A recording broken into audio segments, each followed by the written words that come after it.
আল্লাহ তাআলা স্বাধীনতার পরে এই প্রথমবারের মতো আমাদেরকে এই সুযোগ দিয়েছেন।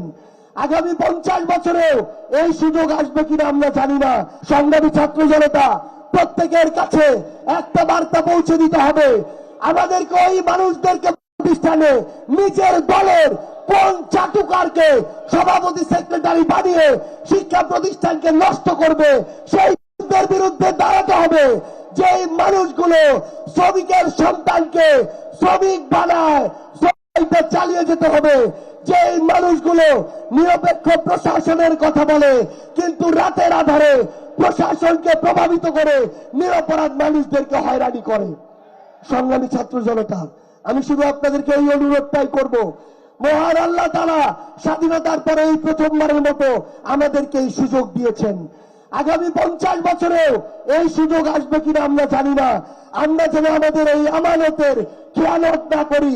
সারা বাংলাদেশের টেকনাফ থেকে তেঁতুলিয়া, রূপসা থেকে পাথুরিয়া 1,47,570 বর্গ কিলোমিটারে শুধু একটাই ধ্বনি হবে, 10 দলীয় ঐক্যবদ্ধ বাংলাদেশ ইনশাআল্লাহ। সবার সাথে আবারও দেখা হবে রাজপথের লড়াইয়ে অথবা বিজয় ইনশাআল্লাহ। আসসালামু আলাইকুম ওয়া রাহমাতুল্লাহ।